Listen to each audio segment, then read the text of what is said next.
Corey Feldman's Didn't calling get us right enough? now. What, Guys, he is? Excuse me. No, I'm kidding. What? Oh, my God. So not prepared for this. Hello, Mr. Corey Feldman. Yes, it is. How are you? Whoa, is this Corey! the comeback king? The comeback king. It is the comeback king. Hey, Corey. What's up? What's up, Drew and Mike? How you doing, Corey? Mark is here, Trudy's here, Brandon's here. I'm Drew, and glad you're calling. You're at the Token Lounge on Sunday night, correct? That is correct. Yes, we'll be there Sunday night. Do I hear Can't wait. Do I hear the comeback king playing? The comeback king. I am missing nothing. If you're going to swing, you better make it sting, 'cause I'm the comeback king. Corey, this song really is an earworm. I'm not kidding you. It was stuck in my head as soon as I heard it. Thank you. Well, I'm glad to hear that. That's the idea, right? I got to write those little ditties that people can remember. So that's the idea. But Ascension it's Millennium. been amazing, actually. I assume that Yes, that's you'll one of them, right? That one got me years ago, and I still listen to it to this day. Oh yeah, that's on the. Thank you. That's on the Spotify. Thank you. Most streamed songs. Now I assume you're going to be playing Comeback King at the Token Lounge. Well, I better be. I know. Here's what's been happening. Every single show that we've done so far, they're yelling and screaming it halfway through the show. Come back, King! Come back, King! I'm like, really? Wow. I mean, it's pretty impressive, really, because we didn't even release it as an official single. Kind of like Ascension Millennium. You just never know what's going to happen.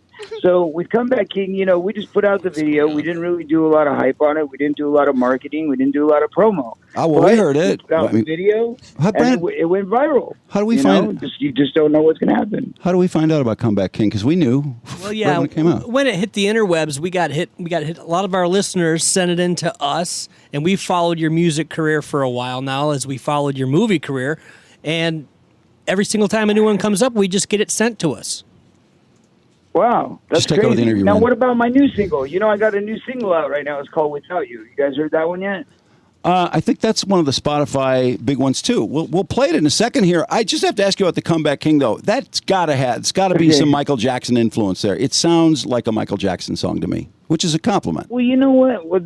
Thank you. That is a huge compliment. The thing is that when I'm writing, I don't think I better write one that sounds like Michael, or I better write one that sounds like this guy or that guy. It's not, obviously as an artist, I think that, we're always influenced by our peers, by the people that we look up to, the people we respect, because you can't help it. When you're around something a lot, when you're inspired by something a lot, it definitely peeks its way through your creative process, whether you like it or not. And a lot of times it's very subliminal and subconscious, so you don't really realize it. And with this one, all I knew is it was a really infectious beat.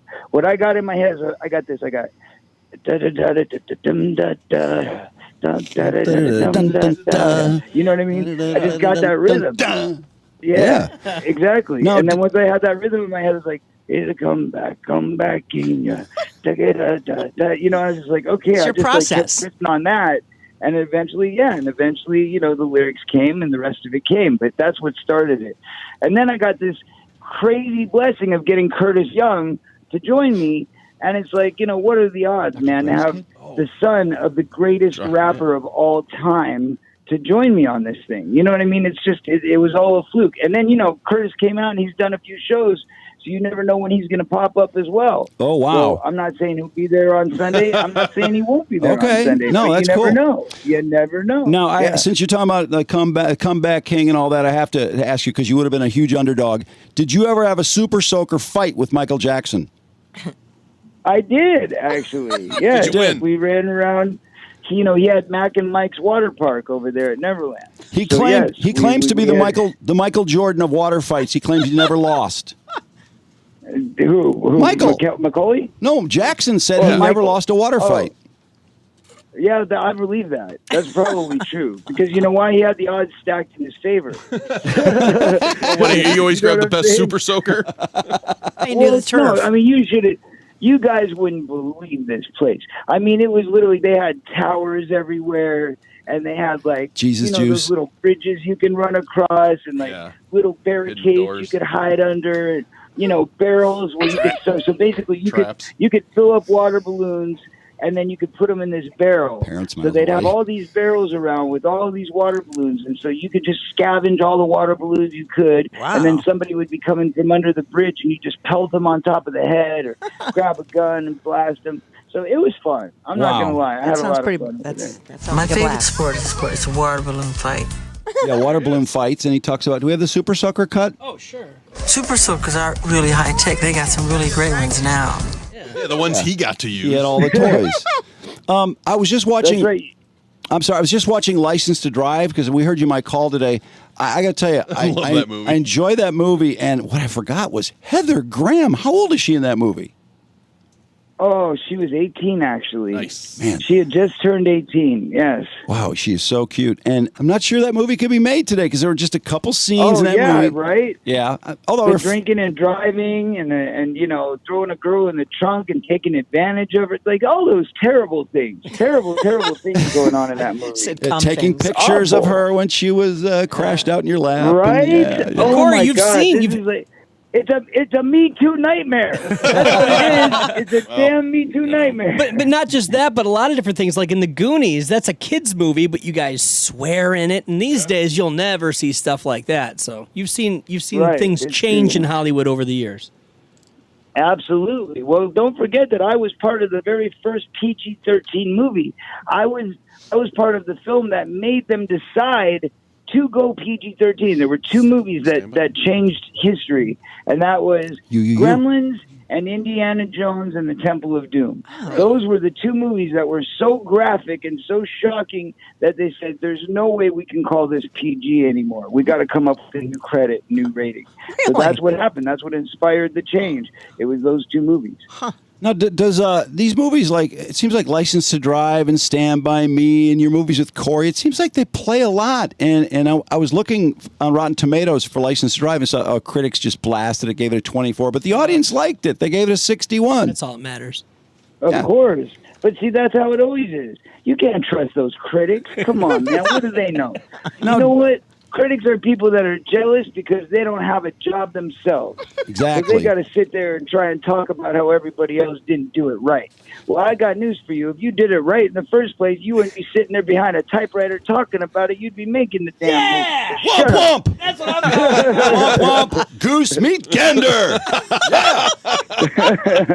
No, Corey, do you... You know what I'm saying? If I give License to Drive a spin, do you make any money off that, or does somebody else make all that money? Nah, we don't make no money off that stuff. You know, the thing is, you got to realize they play those movies a billion times, right? So by the time, the way it works, I'll explain it to everybody because a lot of people don't understand this, but the way it works is when you first make a movie, you get paid. And then when the movie first gets sold to television, Then your and parents get the network money. Television premiere, you get yeah, well that's true, but not License Drive. I was already free. Okay. I was free by that one. But so the point is though, when you do your first sale to a network television run, and when they run it the first time, you get 80% of your paycheck. So that's a good day. When they run that first one, you're like, hell yeah. But then what happens is it goes TV like 5-10 times. Then it goes to cable. And then once it's on cable, it runs 1,000 million times, right? And then it's like by the time you get to 20 years later, 25 years later, you're literally getting like 2 cents every time it runs. Oh, man. So, yeah, Wow. by this time, we don't get nothing. That's We don't get crap. nothing. Wait, we're paying for that service, top dollar for that service, and you're getting 2 cents every time they run that movie. That's exactly right. That's Wow. exactly right. Think about it that way. And I Think watched about it how to get much ready for money- Corey's interview.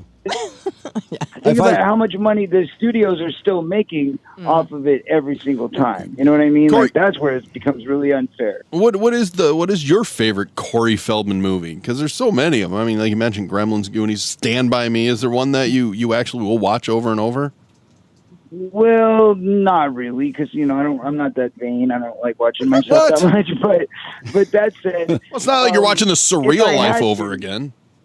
well, That was I great. will never even talk about, let alone watch. But that's another story altogether. That was that's good. not work. That's Oh. an accident. That's an accident. Wait, now Corey, now we have to talk I about thought it was that. fun. I enjoyed watching it. I liked it, yeah. I can't even remember. Well, I'm glad y'all enjoyed it because it wasn't your life being destroyed and your personality being completely askewed. But when you're on there and they're sitting there lying about you and misguiding your character and throwing you into a completely different light, it's very upsetting. It's very upsetting. So anyway, when we did that back in 2005, that was the first reality TV like that. There'd never been celebrity TV like that. Mm-hmm. So, they suckered us in because they were like, oh, this is going to be great. It's going to make you guys look so good. It's going to be positive, and it's going to show everybody what you're up to these days and how cool and real you are, and you're just normal people. And we're like, okay, sounds great. And then you get there, and it's like punk, punk, punk, punk. You're just waiting for the next bucket to fall on your head. Oh, man. So, and on top of all that, they literally admitted to me finally at the end of it. They said, you know what, this is how we do it. That we'll be honest with you now, Corey. Now that it's over with and we got you where we want you, we'll tell you the truth. So the way it works is we look at every single person on that show as having 4 sides to their personality. All people have 4 sides to their personality. Some of those sides are nice and positive and happy, and then some are not so great. So what we do is we look at the one that we want to focus on. We take that character trait that we want to focus on, and that's the one we hone in on, and we put blinders on to everything else. So in other words, in the editing process, they paint you into this character that they decide they want you to be. And everything else that's really who you are doesn't matter, because all that matters is the character they want for their plot or for their storyline. Did they make you cry on that show? Because I think I remember you getting really upset. Yeah. It was because I was under a lot of pressure. I came down with the flu. I was first of all, they talked me getting married, which I didn't want to. I mean, not that I didn't want to get married. I was going to marry her anyway, but I didn't want to get married in 10 days. And they're like, oh, yeah, you're engaged? Wait, let's get married on the show. I'm like, no, I don't want to do that. They're like, oh, we'll pay $100,000 for your wedding. I was like, really? $100,000 for my wedding? They're like, yeah, we'll fly in your family. We'll treat it just like a real wedding. It'll be beautiful. I'm like, well, I guess so. Okay, I guess so. So what do? They go, okay, well, if we're going to do this, you got to go propose to your wife on camera. I'm like, but I already proposed to her. She's engaged already. She's wearing a damn ring. This doesn't make any sense. They're like, yeah, but it's for TV. The TV audience doesn't know that you're engaged. So we got to just, okay, fine. So I shoot a scene where I'm handing her the ring. Next thing you know, they edit the stuff to make it look like I'm asking her to get married on TV. They literally change it around and make it look, I'm like, hey, you want to get married on TV? What a great idea. So the whole thing looks like I'm just some, ego-driven, whatever, crybaby, attention-seeking psychopath, basically.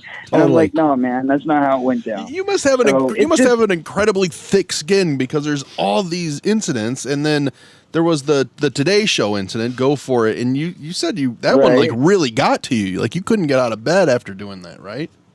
He got stabbed. Well, He got stabbed too. How do you get the thick skin? You get the thick skin because they just keep tearing at you and tearing at you and tearing at you to break you down. That's all they want to do is break you down. They love to try and break you down and make you cry and make you feel desperate enough to come begging for them. You know what I mean? That's what they want. They want to have that control over you. They want to have that power over you. And that's why after that, that performance on the Today Show, that's why I went back and did it again, because I wanted to show them, you know what, you didn't get me. Yeah. You didn't get me. I'm going to come back and I'm going to face it, and I'm going to do it all over again. If you want to bash me all over again, you're going to look like the fools, because why would you invite me back here if you think I was that terrible in the first place? Yeah. That was really weird. So obviously you're just trying to soak me up for ratings. Yep. So let's call it like it is. Yep. Let's call it like it is. I blew the ratings out of the water, made y'all look stupid because you didn't expect it, and now you're trying to cover up for it. Well, I don't understand why. It is what it is. Why are these people screwing with you? I mean, as much as you went through as a child actor and even beyond that, and then you get stabbed. Remember, you got stabbed in 2018, right? In traffic or something? Somebody stabbed you? Indeed. Oh. Well, look, who knows if it's all connected, right? I never had any proof that it was the people who were attacking me, who were taunting me and all that. It could have just been a random gangster. We don't know. But I mean, it just seems like you've been through enough without the Today Show doing that to you. Right. Listen, the police never investigated it. We gave them, first of all, footage. They had footage from different camera angles from the gas stations nearby, stuff like that. So they know the event really happened. They turned around and lied to the press. They lied to the press and said that it never happened. which we don't understand because we got that footage. And then when I made a request for that footage and put it in my documentary under the Freedom of Information Act, I was denied because supposedly the police captain said it was still under investigation. And because it was still under investigation, they couldn't release the But I documentation. saw you in the hospital.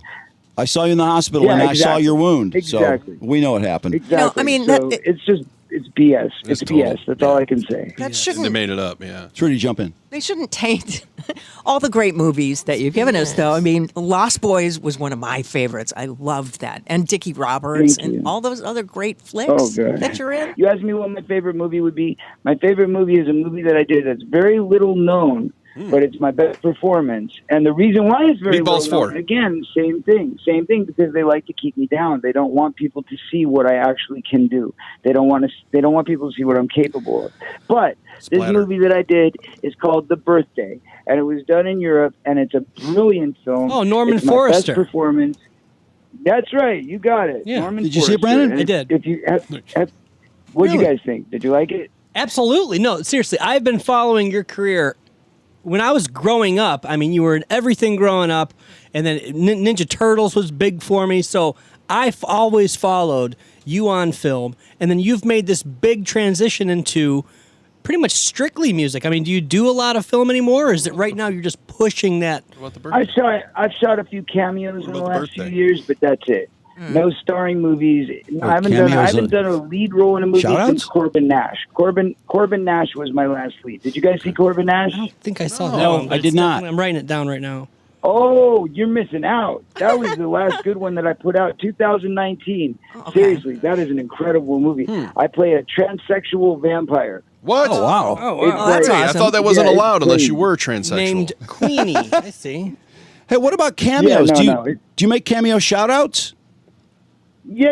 Oh, you mean on that service cameo? Yeah. Everyone loves cameo. Yeah. I do cameo. Okay. Once in a while. Okay, so But I'm talking about like I do cameos, meaning movies. Like Yeah, I still yeah. do That's my what movie you mean. appearances, but I'll do like a couple days or a scene here, a scene there, just for friends, helping people out. But as far as like actually making a movie and going back into that, I don't know. I don't know if I'll ever do another movie because right now I have to feel like it's a safe place.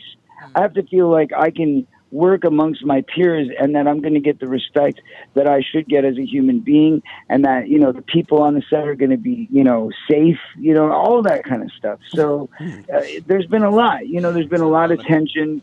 It's been a really hard time. I think that all the bad blood is behind us now because I did what I had to do. I put my truth out there. I got it out. Even though it got shut down, even though my voice was stolen, even though the film was stolen, all these things went down. But you mean the I documentary? made it. Yeah, the documentary. I made a commitment. I put it out there, and I got the truth out, and that's all that mattered. And I kept my promise. So what happened after that was beyond my control. And Can people see? Is that available? Is it easy to see the documentary? Is it available somewhere right now? No, I had to take it down. My life was at risk. I couldn't keep it up. I was up for a year. But after that, I just said it's too much. It was constant threats. They were constantly gaslighting me. They were trying to spin the whole thing and make it look like I was the bad guy. Well, okay, if I was a abuser, if I was abusing people, why the hell would I go and change the statutes of limitations in my own state? Think about that one, people. Corey, why is everybody? You know what I mean? It seems like you make it sound like everybody just screws with you. I mean, you're getting screwed with all the time. What is up with that? I think I'm an easy target. You see, when people see somebody that's very open-minded, very loving, very Too trusting. You're too giving, trusting. way too trusting, like way too trusting. And I've walked into too many situations where you see how I am. I just open book. I talk about my feelings. I talk about what's on my mind. I don't play the Hollywood game. I don't put like a fake surface me out there and hide behind that image. I just say it like it is, and I tell it like it is. And if I have something on my mind, then I say it. You know what I mean? Well, Corey, So the biggest it's just- claim in that documentary was the Charlie Sheen claim. I mean, was there any repercussions from I that? don't want to get into that. Okay. I don't want to get into that. No. Yeah. How have the shows All right. been, Corey? Oh, you were- Shows have been great. The audiences have been loving it. Not an It's open been book. incredible. The reception has been phenomenal. Like I said, people are singing along. It's great to see people out there having a good time. I'm just glad to be back on the road. 5 years off was way too long for me. You start to go stir crazy, but that's why I put out this incredible box set. Yeah. I don't know if you guys have checked it out yet, but it's an incredible collection. 6 discs, 4 CDs, 2 DVDs. It's unbelievable. Wow, I didn't even know you had that much music. I went through the whole new disc. 60 songs. And 60 songs in this box set. Wow. What is the makeup of your crowd like? Because you have movie fans, you got music fans, you got everything. Is it just all walks of life, or is there any specific group that seems to want to see? It really is. You know what? It's amazing. Like we had last night, for example, there was a little 12-year-old or 10-year-old kid that was sitting outside the venue. And, he said, I just want to meet Corey because, I'm a big fan and the show starts too late for me to watch. Even though it was an all ages show, we didn't go on until 10 o'clock on a weeknight. And he says, I got to get up for school tomorrow, so I got to get to bed. But he was begging my security to come meet me. And unfortunately, I wasn't ready yet when I heard that he was there. So I made a little video for the kid and sent it to him. But that's nice. You know what I mean? Sound out the front door? But that kind of shows you that the age range is incredible. I mean, you'll see little kids, you'll see grandparents, you'll see, people our age, you'll see, early 20s, you'll see teenagers. It's just all over the map. And that's a beautiful thing. So I'm very, very grateful that my music and my films seem to be spanning into many generations. And that's pretty awesome. Well, Token Lounge is a great place to play, and that's a lot of gritty people that love to see live music. So I know you're going to have a great crowd on Sunday night. I love it. So, Corey... we're going to rock them. We're going to rock them. Yeah, you rock them, man. Put on a great show. Cool. And we rock them. We play it for 2 hours. We've got a very crazy show. Lots of interdimensional, multi-dimensional interaction between the audience. More dimensionals, the better. Video screens, lasers, video screens, all kinds of stuff. Wait, who's paying for all this? Oh, yeah. That's cool. I'm paying for it. That's how it works. Well, y'all Corey, better come out because I need to make my money back, damn it. Hey, you'll have a lot of people out there. Hopefully they'll mention our names, and you'll know you got some good commerce out of our show. And we do appreciate your calling in. I'd love to talk to you again, Corey. Well, thank you, guys. I really appreciate your support. Thanks. Play Corey out, Brandon.